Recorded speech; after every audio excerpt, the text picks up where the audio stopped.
An asylum seeker who crossed the English Channel in an inflatable dinghy this summer has told the BBC that the journey was like a horror movie and it's left him with constant nightmares. The 30-year-old says that he fled his home country of Yemen because he feared he'd be killed by rebel soldiers. Now, his story comes as more migrants were seen landing on a beach near Dover this morning after crossing the channel in a small boat. The Home Office says that the crossings are illegally facilitated by criminals and that it's continuing to return those who do not have a legitimate claim. Our special correspondent, Colin Campbell, reports. Desperately bailing water to stay afloat, a dangerously overloaded dinghy containing 18 adults and a young child crosses the English Channel. One of the migrants uses a shoe to try to empty the seawater flooding over the sides of the boat. More than 6,000 people have made the same perilous journey this year, some at night. It was like a horror movie. Like you face your death. You don't know you will be living the next day or you will be in the grave. Fearing immediate deportation for telling his story, Mohammed agreed to be interviewed if we concealed his identity. He reached the UK in June after, he says, paying armed Calais people smugglers a total of £6,000. Maybe after 15 minutes, the boat sank. And we were forced to swim and like that to back to the beach. Then we tried to make the trip another time. After maybe 5 days, we paid again to another smuggler. We had to pay another £3,000? Another 3,000 to another smuggler. Most of us cried, and some of them didn't have money to pay more. It was something I haven't been in that situation the whole my life. On his second attempt, he says he was rescued mid-channel in deteriorating conditions after the outboard engine repeatedly stalled. It was so rough. And the smugglers knew that, but he doesn't care.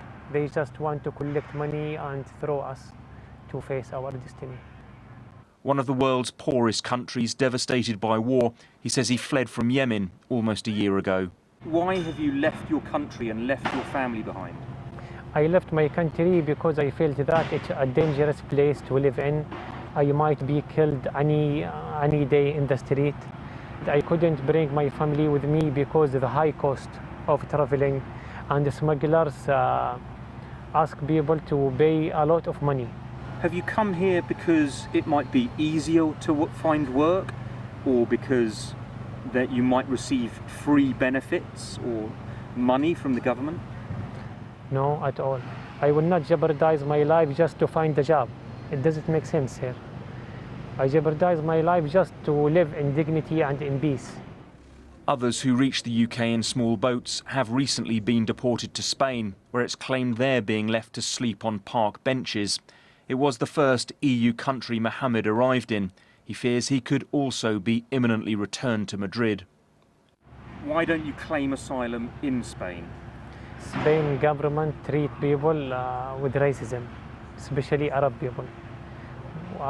When we arrived there, they treated us badly. We were beaten by the police of Spain. Instead, like many others, he crossed the channel in a dinghy, putting his life in the hands of people smugglers, in search, he says, of safety and somewhere to call home.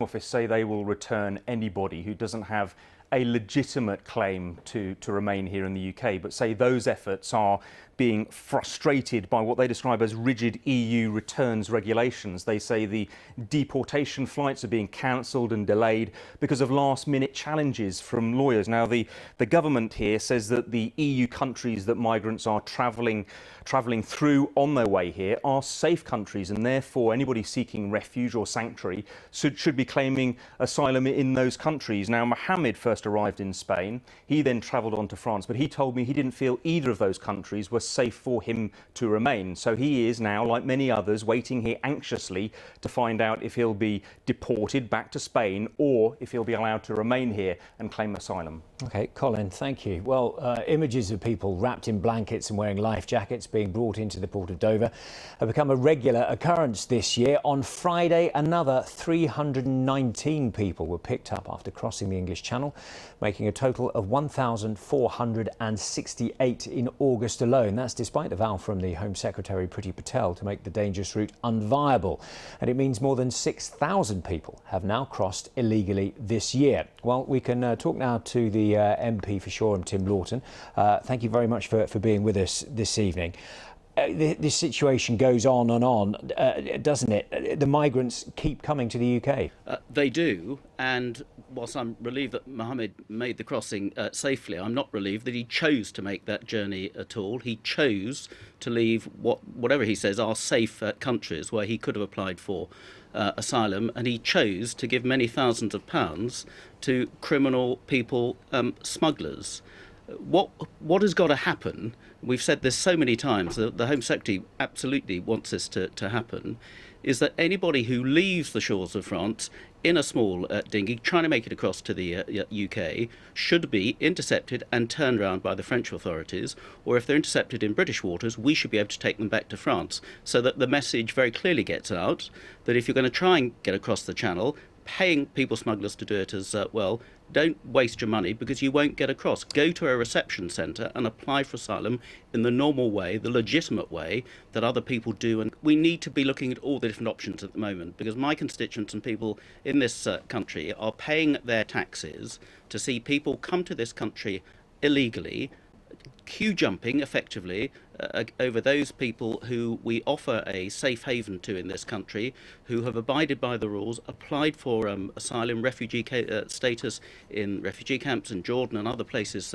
like that. And yet we see people come over here illegally. We pay for them for their accommodation. They seem to be here for rather a long time, appeal upon appeal, frustrating the system. Then we try and deport them, and then we get frustrated by the EU as well. That's not a good use of money, and it's really not fair to those genuine asylum seekers that we have a proud tradition of giving a safe home to in this country, and they're the ones who are missing out most of all. OK, Tim Lawton, thank you very much for being with us.